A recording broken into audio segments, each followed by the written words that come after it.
Bismillahirrahmanirrahim. Assalamualaikum warahmatullahi wabarakatuh.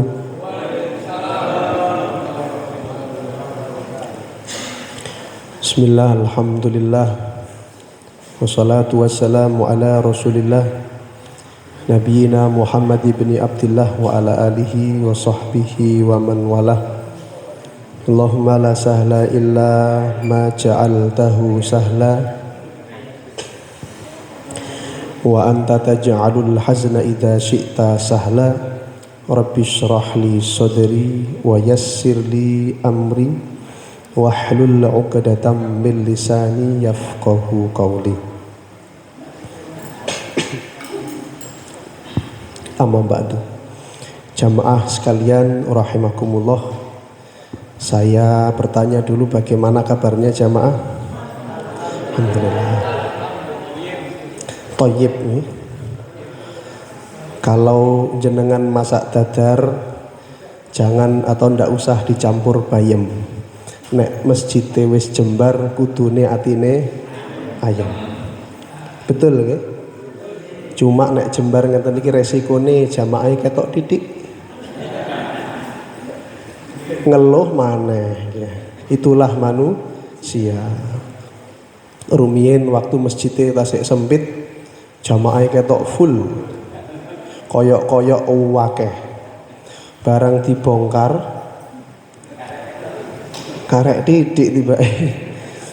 Bukan sedikit jumlahnya, tetapi masjidnya yang luas ya, sebenarnya itu. Insyaallah kita semua dimuliakan Allah, amin. Mari kita awali pertemuan yang singkat ini dengan membaca basmalah. Bismillahirrahmanirrahim. Bapak Ibu, bagaimana kabar negara kita? Aman? Aman nggih? Karena saya bertanya seperti itu ada hubungannya dengan dosa yang akan kita bahas pada kesempatan malam hari ini. Kalau di bulan lalu kita sudah membahas tentang al-kibru, tentang sombong, angkuh, gumede, maka pada kesempatan kali ini dosa yang nomor sekian belas, 18 dosa besar yang masih ada kaitannya dengan hukum fikih pidana, yaitu malam ini kita akan membahas tentang syahadatuz zur. Syahadatuz zur. Syahadah itu artinya persaksian. Kalau zur itu palsu. Jadi jangan nanti Pak Win, jangan judulnya ijazah palsu, jangan ya. Judulnya adalah persaksian palsu. Kalau orang bilang aspal, asli atau palsu.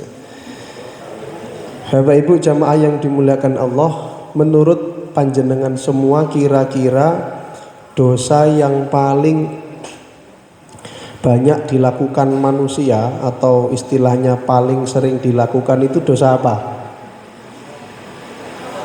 Bu, Pak, dosa yang paling sering dilakukan manusia itu kira-kira dosa apa? Zina? Bukan. Mencuri? Tidak. Bunuh? Tidak. Atau dosa yang ini? Nah, ini yang saya tunjuk. Dosa lisan. Meskipun definisinya banyak, kata Pak Sugeng tadi, ngerasani, dan banyak sekali. Karena Nabi pernah menyampaikan dalam hadis yang sahih, wa hal yakubbun nasu finnari ala manakhirihim.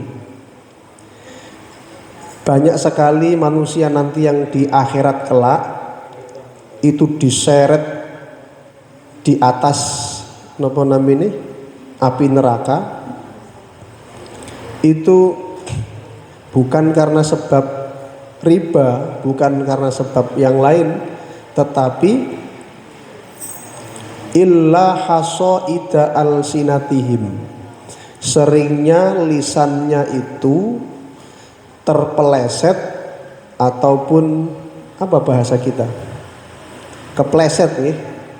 Jadi lisan ini kan tidak bertulang, betul Pak ya? Maka karena tidak bertulang itu kemudian mudah nek jare Abah Qosip lambene lamis tah lunyu. Halo Bu. Lunyu nggih, mudah sekali dosa dari lisan. Jadi misalkan kalau kita melihat zaman kita hari ini, misalkan ada masyarakat kita yang gaduh, ada yang bilang ke saya, Ustadz ini musimnya dunianya sedang tidak baik-baik saja, harga meroket segala macam. Itu sebenarnya karena satu, ada orang yang bilang, ada seseorang yang bilang, napa masalah dolar niku mboten wong desa kan enggak nggih. Jadi ya orang kampung itu kan tidak pakai dolar kan kalau belanja, beli tempe, beli lombok. Itu kan kalimat yang sepele, yang ringan. Cuman kalau saya tanya niku bener tah bener, Pak?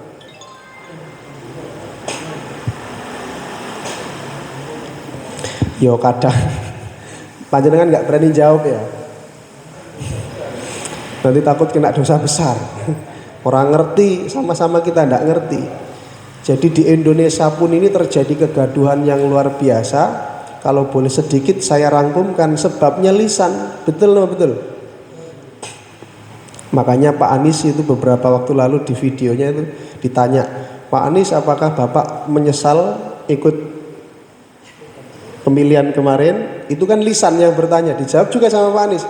Saya tanya balik, apakah Anda nyesal tidak memilih saya? Gitu. Itu kan olah alien apa? Lisan. Bersilat lidah. Artinya lisan ini perlu untuk kita jaga. Saya tampilkan misalkan satu ayat, yaitu di dalam surat An-Nur ayat 15. Surat An-Nur ayat 15. Saya bacakan ayatnya. Ittalaqawnahu bi alsinatikum wa taquluna bi afwahikum ma laysa lakum bihi ilmun wa tahsabunahu hayyina wa huwa indallahi azim. Artinya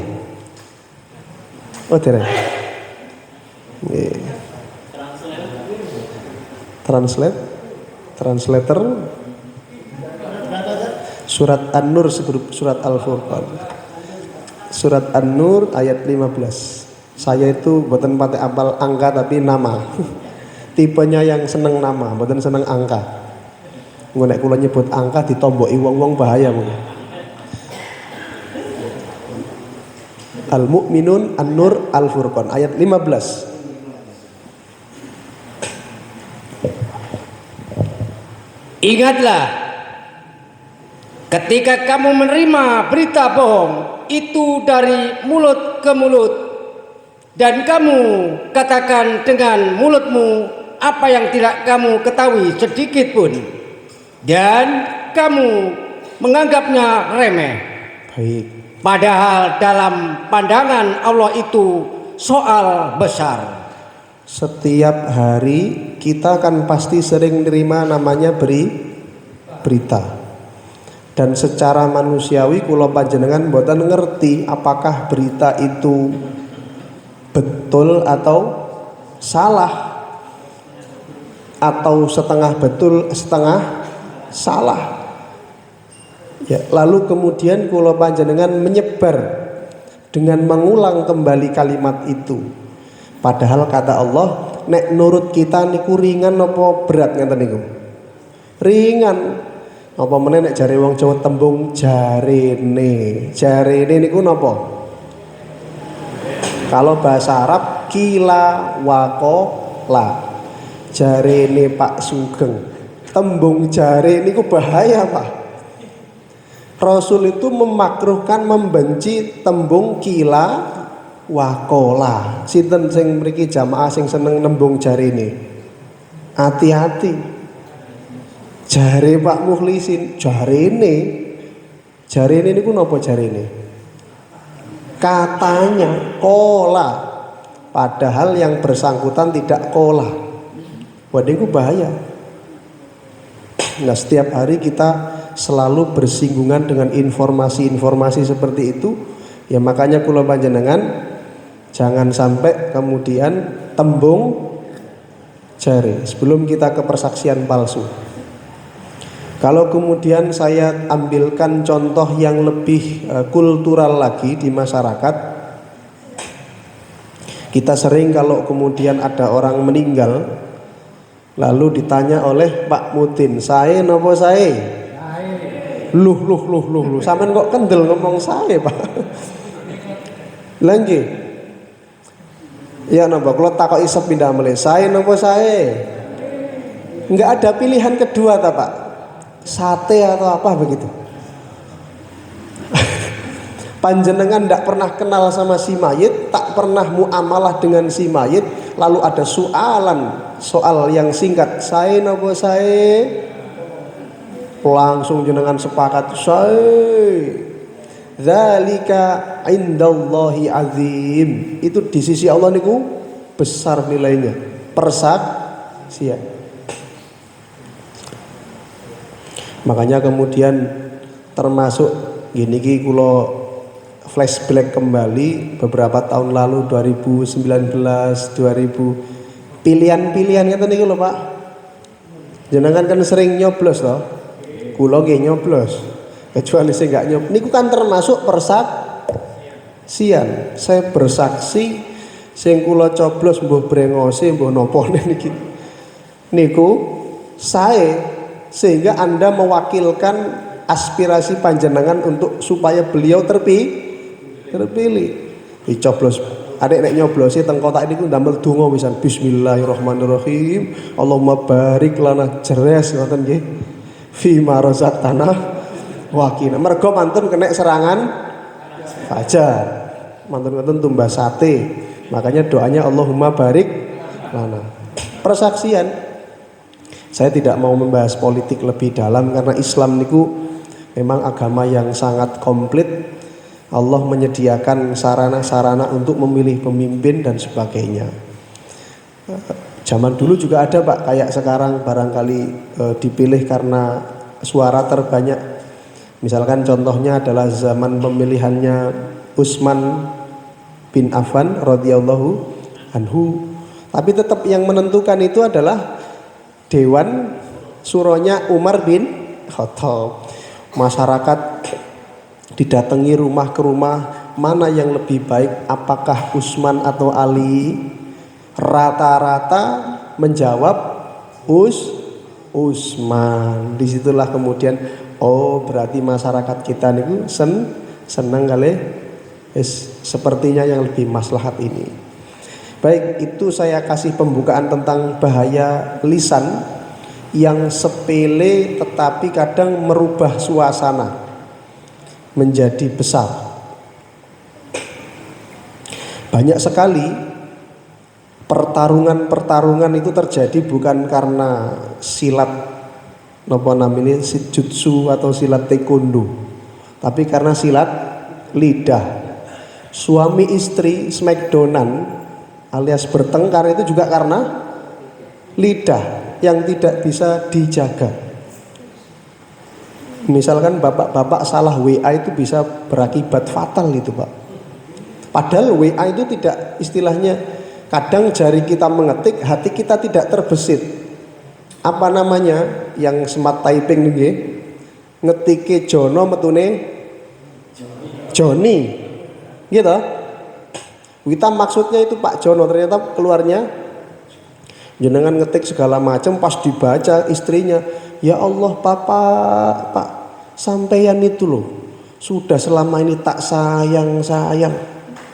Ternyata loh konten Pak Sugeng, apa Bu sampean ndelok WA-ne itu kaulazur. Ternyata di dalam chatnya jenengan bilang, Bu aku izin rabi maneh, padahal Bu aku izin nang kali maneh. Karepe ngoten. Nang kali dadine Rabi ketikane soalnya jenengan sering ngetik niku. Masuk nggih? Sekarang sering terjadi hal-hal seperti ini padahal sudut pandang fikih itu luar biasa. Maka dari itu malam hari ini kita akan membahas salah satu dosa besar yang Nabi waktu menyampaikan dosa ini sampai beliau ngulang berkali-kali. Wajatanibu qaula zur, syahadatu zur, sampai sahabat niku lho, muga-muga Nabi niku berhenti mengucapkan itu saking bahayanya. Nggih, maka dari itu yang pertama sekarang kita bahas adalah apa yang dimaksud dengan syahadatu zur. Syahadah itu artinya persaksian atau memberi keterangan tentang sesuatu yang diketahui. Niku namanya syahadah. Nek basa Arab syahadah niku bisa berarti ijazah. Nek basa Arab nggih, persaksian yang valid. Ya, ini persaksian yang dimaksud adalah memberi keterangan atas sesuatu yang diketahui, itu namanya syahadah. Makanya asyhadu. Itu kan kita harus sadar, orang yang bersyahadat nggak ngerti, nggak tahu, mboten paham niku syahadatnya mboten sah. Makanya syarat syahadat itu ada 7. Sebelum mengucapkannya harus al ilmu, al yakin, al mahabbah dan seterusnya. Kalau ada orang yang misalkan titik-titik login, ngertos login? Satu Pak ya. Ayo Pak login.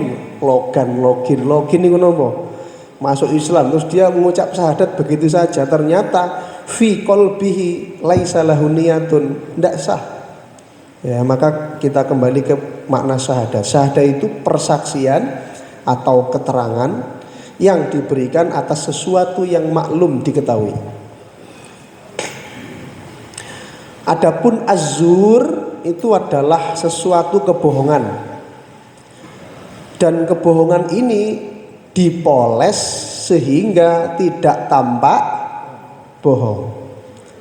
Berarti kira-kira syahadatuz zur itu ya apa Pak? Yaitu tadi palsu, kesaksian, keterangan palsu. Ini secara umum itu. Lalu apakah ini kasusnya hanya di persidangan ataukah ini hanya di dalam mungkin nopo namine kasus yang sifatnya rofaat itu diangkat ke hakim saja? Tidak. Ayatnya dalam Al-Quran di dalam surat Al-Hajj. Surat Al-Hajj niku surat kepinten nggih? Ayat 30. Nggih. Niki 22 ayat ke-30.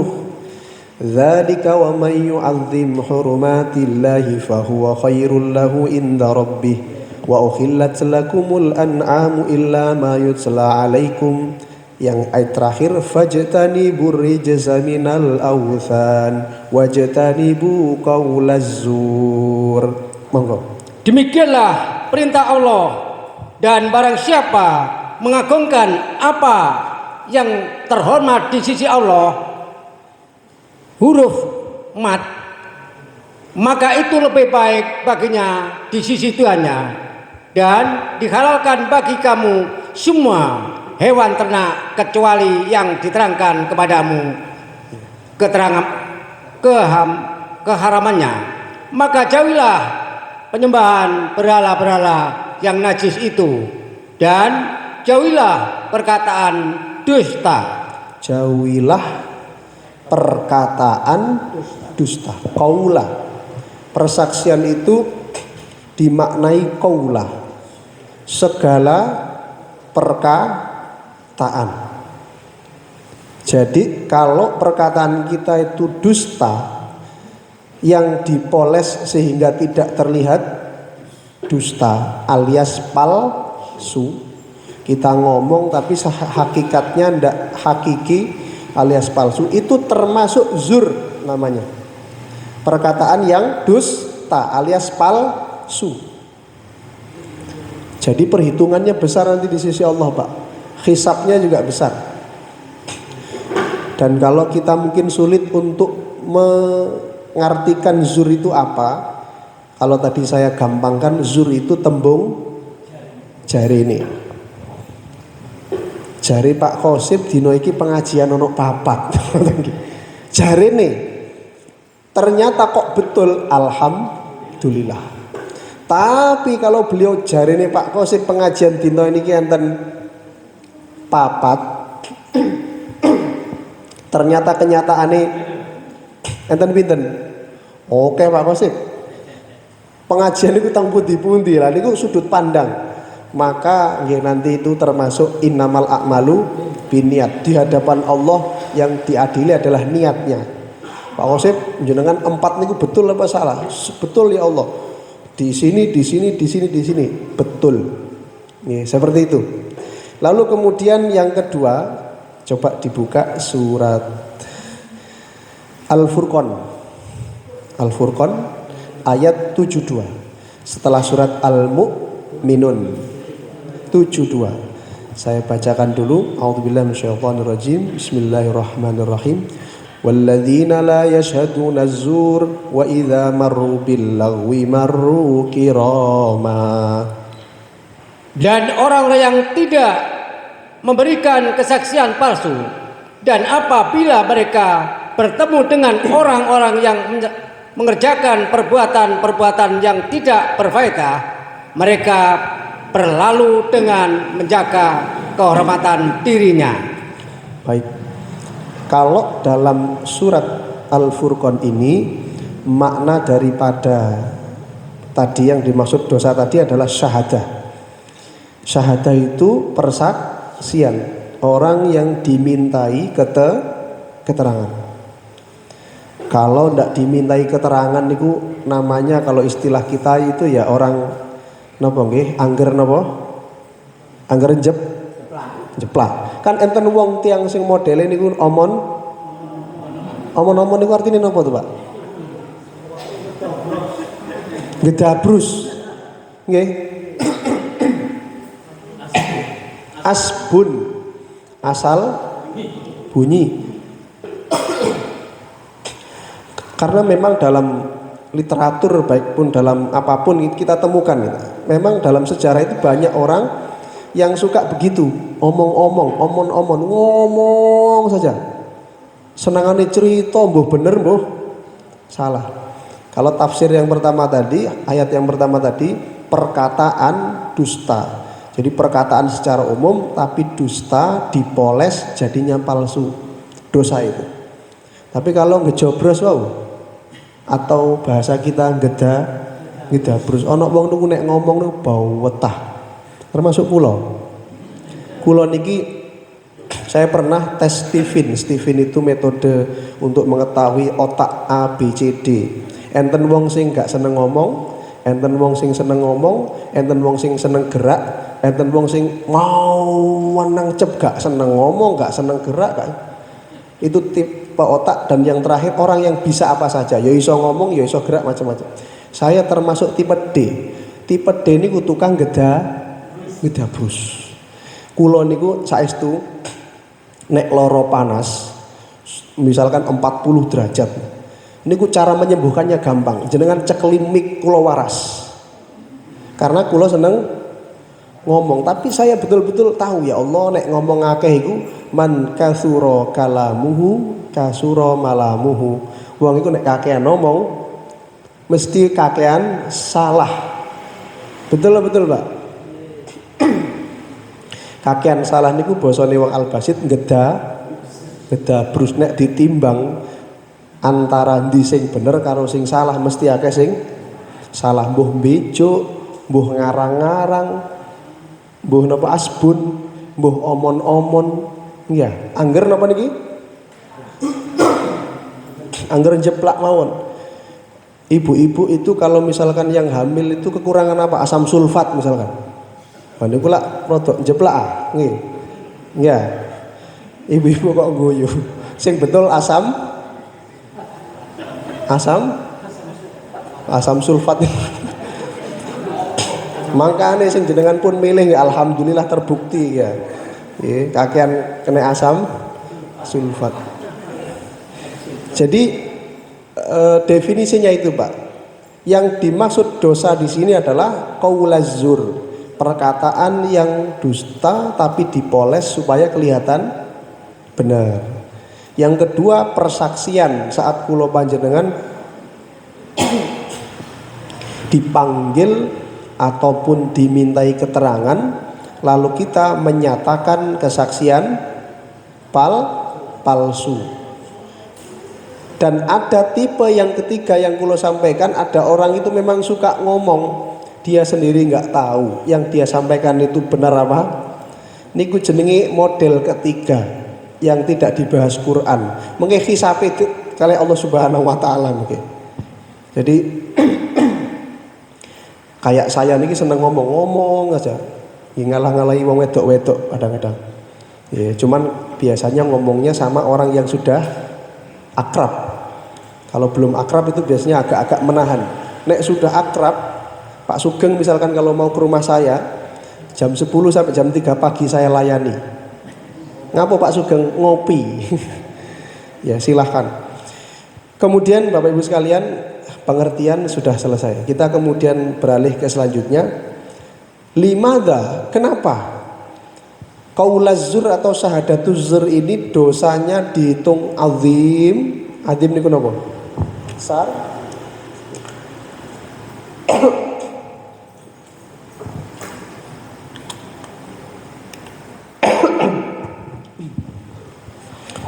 Ngapunten nggih, watuk.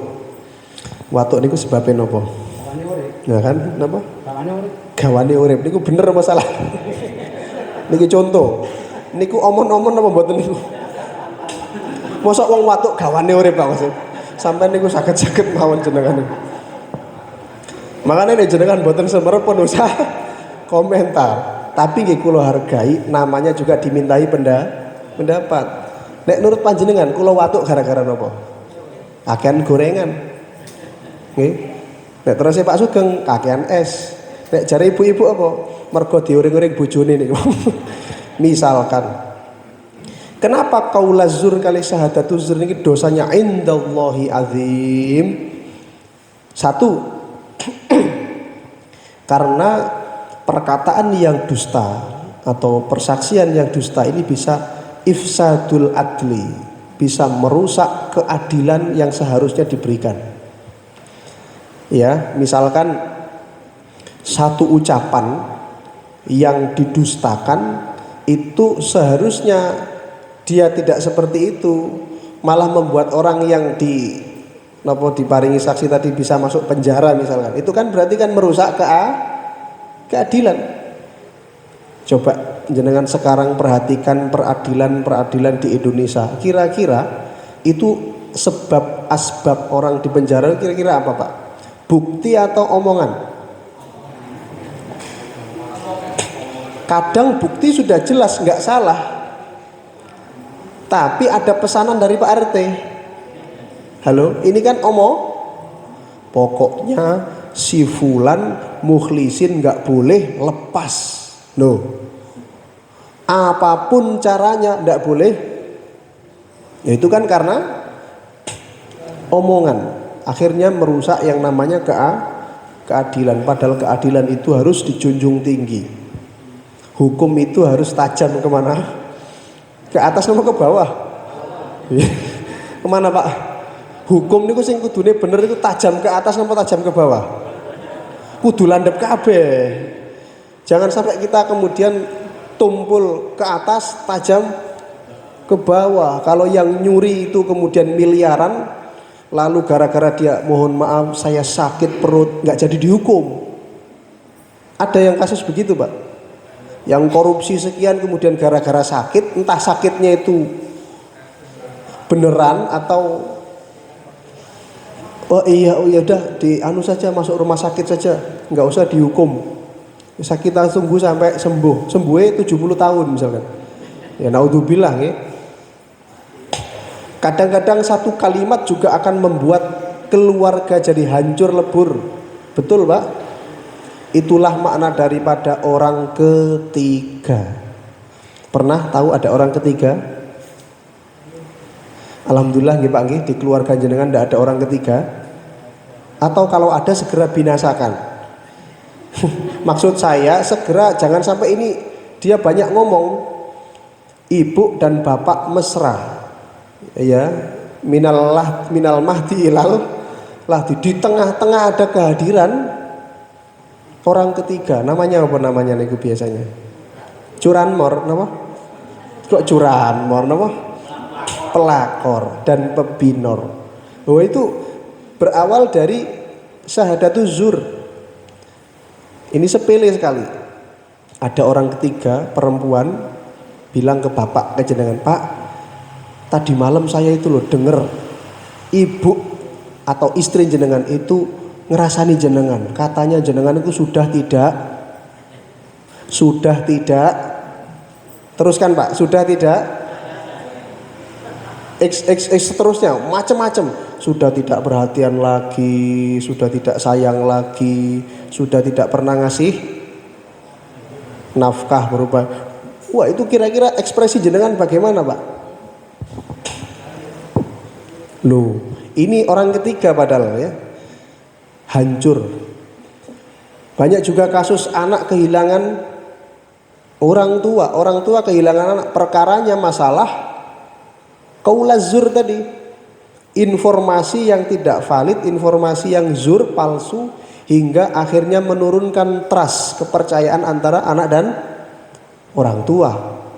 Nggih, luar biasa, dan lain sebagainya. Apalagi ngomong masalah usaha, banyak yang bangkrut itu gara-gara gini qaulaz zur ini. Ini mereknya apa Pak? Trust. Live mboten iki. Mboten iki. Misalkan live YouTube dilihat jutaan orang, rasanya kok pahit ya. Misalkan rasanya kok pahit ya, padahal memang saya habis makan mauni, diminum kok pahit ya, jamaah ini pahit sekali di jamaah. Langsung yang lihat di YouTube saya itu, jangan beli trust, jangan beli trust, jangan beli trust, jangan beli trust. Coca-Cola itu hancur waktu dipegang Cristiano Ronaldo, nggih. Waktu konferensi pers ada banyu putih alias napa?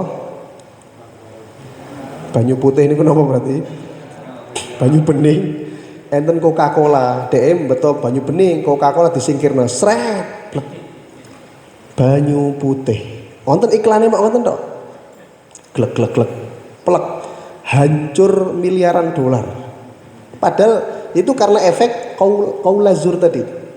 Padahal ini luar biasa ini, trust ini. Saya taruh begini, antara trust dan nopo nih, Aquindo. Enggak tak gawe jeneng Mukhlisindo bareng.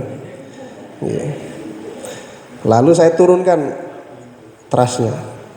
Berarti jenengan nyimpulkan, oh berarti Pak Mukhlisin milih Aquindo. Padahal kula nurunno niku cek ketok pantes. Nggih. Sebab nek ngenten napa oleh Pak Sugeng nambahi jahe teng mriki, nambahi napa degan teng mriki, ngajeng niki nambahi bakso. Kula yakin komentare jenengan pedes mungkin. Niku iku pengajian tah warung kopi lah ngoten nggih. Makanya saya turunkan. Ngoten nggih Pak nggih. Jadi sebabnya pertama merusak keadilan. Yang kedua, kenapa dosanya besar? Yaitu muawanatu zulmi. Perkataan yang palsu, persaksian ini membantu kezoliman. Setuju? Kenapa ada yang palsu? Karena ada yang asli. Orang sampai memalsukan karena biasanya ada udang di balik. Halo, di balik apa? Balik piring deh. Pasti ada kezoliman. Ya, entah itu mengambil yang bukan haknya atau memberikan yang bukan semestinya. Maka ketika panjenengan qaulaz zur, bersaksi ataupun berkata dusta untuk membela itu, ya, melegitimasi itu, akibatnya jenengan termasuk kena firman Allah, wala ta'awanu 'alal ismi wal udwan. Perintahnya wa ta'awanu 'alal birri wat taqwa. Suruh tolong menolong itu ya dalam kebaikan dan ketakwaan. Tapi ada orang yang tolong menolong dalam ismi wal udwan, keburukan dan permusuhan. Nggih, makanya ini dosa besar. Ya karena satu persaksian itu bisa menambah kekuatan kedoliman, betul Pak ya? Satu paku yang jenengan cobloskan jelas gitu. Itu kalau dia dolim tambah dolim. Meskipun kita sendiri serahkan kepada Allah, kemarin itu tidak tahu juga bagaimana, apakah yang kita coblos itu sampai atau tidak, kan sama-sama kita tidak ngerti. Itulah ya bedanya rakyat dan yang memimpin itu begitu. Nah, kalau kita cuma bisa berharap, okay? Bapak Ibu, membantu kezoliman. Jadi kalau ada orang dolim ditambah dengan persaksian palsu, hasilnya adalah tambah dolim. 30 berarti 50 penentunya ada di Mbah Qosip. Pak Qosip, menurut panjenengan pengajian ini enaknya libur apa tidak? Lanjut. Oh berarti lanjut. Sing nggak mau ngaji merasa wah ini harusnya libur malah lanjut. Ngaji itu dolim apa betul? Betul. Berarti kan kita selamat. Tapi kalau Pak Qosip tinggal keputusannya, suaranya di Pak Qosip. Ngaji ini enaknya dibubarkan atau dilanjutkan? Pak Qosip bubar saja. Wong 30 sing milih menangis, ya Allah ya Robbi, budal teko Mojo Agung bensin kentekan nduk dalan kene ngaji malah dibubarno goro-goro Pak Qosip. Mboten goro-goro Pak Qosip, goro-goro wong 31. Ya itulah makna daripada ta'awanu alal ismi itu dilarang. Karena bisa meningkatkan istilahnya kualitas kedzoliman. Kita tidak boleh membantu kedzoliman. Makanya saya tanya sekali lagi, Bapak Ibu, saya nopo saya? Halo, saya nopo saya? Tolong Anda diam, kalau nggak ngerti diam aja, udah diam aja Pak, diam. Saya nopo saya? Kok diam semua Pak? Pada nggak kenal Bapak ini ta? Nggak Pak, ngapunten, saya nggak milih dua-duanya, saya suka sate aja. Wah gitu ya, yang jelas. Saya itu sering Pak disuruh bersaksi itu. Ayo Pak Ustaz, saya nopo saya. Waduh, repot ini Pak Mutin ini maksa ini.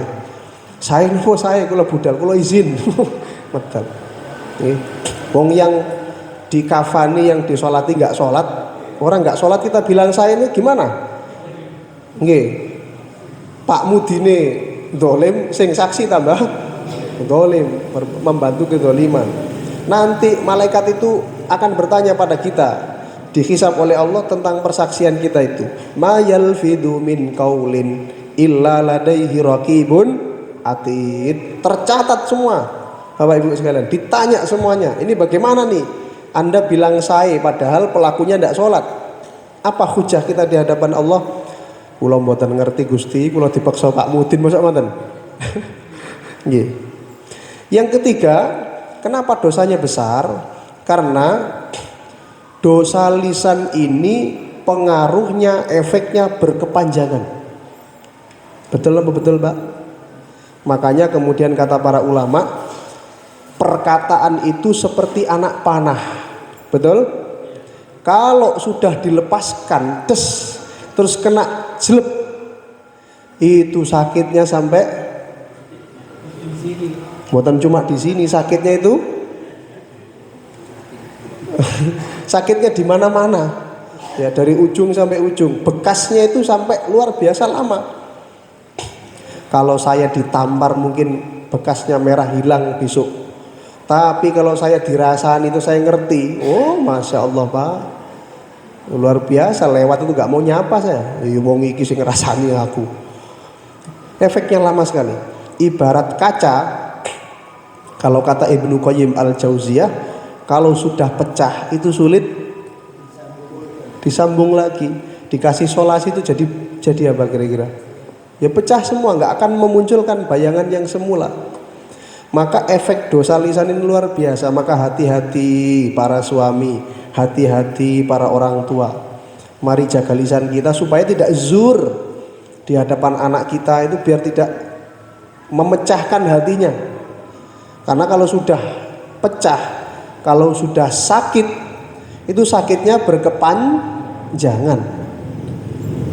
Sampai wonten istilah wong desa niku ana dulur jejer loro, omahe jejer, pelek batasnya mau tembok tapi gak wawuh 7 tahun. Kok iso? Iku gara-gara omongan. Nopo omongane waktu bagi-bagi warisan mbake ngomong kon niku lho geragas. Sampeyan kok serakah to, Dik? Nah, ngoten lho. Sing diomongi serakah niku mendem terus periksa teng PKU kena asam. Ya Allah, beban. Mantun kena asam aurat terus besok periksa gulane 500. Ya Allah.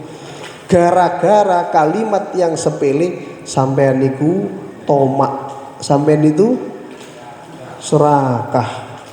Mosok lemah gurung garing kok warisan wis njaluk di bagi. Innalillahi wa inna ilaihi rajiun. Padahal kan memang begitu Pak ya. Urusan warisan ini harus segera diselesaikan. Wong Jawa karena wong Timur duweni tepo selira engko sakno sing mati cah ya mosok ngoten nggih. Akhirnya panjenengan diulur mau molor ya. Molor akhirnya aset yang ditinggalkan si mayit berkembang pesat. Tambah bingung ya. Makanya saya sampaikan kemarin ada jamaah Al-Basit yang nanya ke saya tentang masalah aset itu. Sudah tak ceritakan nih? Belum nih? Orangnya nggak hadir di sini. Kalau hadir nanti saya malu. Ustadz, gimana hukumnya Ustadz? Ada suami, suaminya ini bekerja. Lalu setelah bekerja bangkrut. Istrinya yang di rumah bisnis. Dan ternyata bisnisnya berkembang pesat. Qadarullah akhir-akhirnya kata istrinya, Mas wis sampean gak usah kerja melu aku wae. Sampean dadi karyawan. Halo babu. Astagfirullah. Kok ngoten iki? Atau jadi apa? Melu aku Mas. Takdir Allah ikut jadi kurir, melu packing, melu ngurus duit. Dan ternyata suaminya meninggal. Innalillahi wa inna ilaihi raji'un. Pertanyaannya adalah berapakah warisan si anak? Ayo. Berapakah warisan si anak? Kula ngira rodok garuk-garuk niki. Rodok garuk-garuk kening gitu. Mikir ini, waduh ini kasus ini. Saya pelajari. Ruwet ini Mas, bilang gitu. Ruwet ya, Mas. Saya sudah nyebut kata Mas itu berarti yang curhat laki-laki. Ruwet ini Mas, bilang begitu. Ini disebut gono gini gimana ini? Saya bahas itu pelan-pelan. Itu contoh Pak. Karena belum dibagi, asetnya tambah berkembang. Yang diperselisihkan itu suami itu punya harta apa enggak? Dibilang nopo punya harta karena digaji kan? Otomatis gaji itu hartanya si suami. Tapi dibilang harta suami kok bedino sing nyekel estri departemen keuangan. Iki piye kasus iki? Nah, itu butuh ilmu namanya, Pak. Akhirnya kita bahas ya saya jelaskan pelan-pelan. Panjang ini Mas, begini. Oh iya Ustadz, siap, nanti saya sampaikan ke orangnya gitu. Jadi Bapak Ibu sekalian, kalau saya sampai salah bersaksi, saya bilang begini aja, ya wis, gono gini, kamu begono, aku begini. Saya nanti yang repot di hadapan Allah Pak. Ya, harta gono gini, kamu begono, aku begini. Bagi aja sudah. Mana yang dibagi kata si istri? Wong itu punya saya. Lah itu kan suamimu mbok gaji, wong gajinya dipek ke saya lagi. Berarti kan suami saya minal fuqara wal masakin, dapat asnaf zakat kan. Berarti suami saya kan nggak punya harta. Ayo, seperti gimana itu? Masa suami nggak punya harta? Nah, itu problem keluarga akhir zaman. Kenapa? Wajib zakat. Sebelum saya tutup, saya tambahkan sedikit. Nah, sekarang Pak, persaksian palsu itu banyak macamnya. Contoh di media sosial, jenengan sering forward pesan yang nggak jelas, itu termasuk persaksian palsu. Hati-hati. Di dunia kerja misalkan, Di dunia kerja saling menutupi kecurangan, korupsi itu juga termasuk persaksian yang tak nampak. MBG, nah ini begini. MBG ini kenapa? Halo, kulo kemarin pengajian Muharraman, kulo pancing jamaah, Pak, kita harus mendukung MBG. Waduh, diam semua. MBG itu apa Pak? Masjid Berdaya Guna. Masya Allah. Itu saya nggak palsu saya Pak, saya asli betul. Saya pengen masjid itu berdaya guna, harus manfaat untuk umat. Tapi kalau salah dengar, wah itu bahaya gitu. Itu dalam dunia kerja. Memalsukan laporan. Berapa banyak orang yang memalsukan? 0 yang seharusnya 5 jadi 8. Tung tung tung tung. Oh my god. Luar biasa itu. Itu persaksian palsu. Lisannya nggak ngomong, tangannya yang ngomong. Loh Pak, ini kok anggaran sekian? Ngantuk Pak, saya salah ketik katanya. Salah ketik kok nulis sampai ngolu. Itu nggak salah ketik itu Pak, salah kaprah sampai itu. Banyak lagi. Lalu menandatangani, misalnya tanda tangan yang tidak benar, itu juga sama. Dalam keluarga, saya bacakan saja. Memihak anak padahal salah, itu tidak boleh. Jenengan ngerti anak jenengan itu salah, lalu memihak, itu sama dengan memihak kepalsuan, betul? Tidak boleh, karena jenengan sayang sama si kakak pertama, apapun yang dia perbuat betul loh, itu jenengan kena dalil qaulaz zur atau syahadataz zur. Dalam organisasi misalkan, ya laporan, ya kemudian menjatuhkan orang dengan isu. Saya mohon maaf Pak, kalau di organisasi itu kadang sering nemukan ketika pencalonan misalnya pimpinan daerah apa, kadang ini terjadi padahal di warga kita Muhammadiyah. Ojo milih kae. Si kae duwe riwayat sing gak apik, masa lalu buruk. Dek tahu pacaran karo bojoku. Nah, contoh sederhana itu kemudian jadi api, pelan-pelan menyebar, pelan-pelan menyebar. Akhirnya nggak jadi PDM dia, jadi pimpinan ranting keluarga. Ya, artinya begitu. Ya, jadi jangan sampai dalam organisasi itu terjadi ini, menjatuhkan dengan isu. Nah, seperti itu. Atau memuji secara berlebihan dengan kepentingan itu juga tidak boleh Pak. Oh itu loh Masya Allah itu. Kalau jenengan pilih itu Pak Sugeng itu, nanti masjid disulap jadi Namira itu. Pasti itu. Ini aja sudah sepertiga Namira kok. Ya, jadi ada itu pemilihan takmir masjid, ya juga begitu Pak. Ya memuji berlebihan. Ini kalau nggak dipimpin Bapak ini, oh masjid itu bisa hancur. Oh Fir'aun itu orang seperti itu Pak ya. Itu kalau kemudian dalam jual beli juga sama, mengaku barang asli padahal ini stok terakhir Pak, ini stok terakhir Pak, padahal uji wake temburi ini Pak Kosep niki maisan paling terakhir ini, nunjukkan kalau kerjaannya laris, dagangannya, padahal belakang banyak sekali. Baik Bapak Ibu sekalian, itu saja mungkin yang bisa kita sampaikan. Mudah-mudahan kita terhindar dari yang namanya persaksian palsu. Mungkin malam ini kita tidak pernah menjadi saksi pengadilan, tapi beberapa kali kita sering jadi saksi di WA teman-teman kita, di TikTok, di Facebook dan lain sebagainya. Maka ya kalau kita mendengar seseorang katanya segera tepis, segera pastikan kalau berita itu sumbernya jelas dan benar. Sebab kalau jelas, benar, maka kita akan terhindar dari persaksian palsu dan kita akan mendapatkan pahala yang banyak. Hadirin yang dimuliakan Allah Subhanahu wa taala, karena sudah Isya, maka kita akhiri pertemuan kita. Sampai jumpa lagi di pertemuan mendatang. Semoga umur panjang, sehat walafiat, rizki lancar, berkah barokah, amin ya rabbal alamin. Demikian dari kami. Subhanakallahumma wa bihamdika asyhadu an la ilaha illa anta astaghfiruka wa atubu ilaik. Walhamdulillahirabbil alamin. Assalamualaikum warahmatullahi wabarakatuh.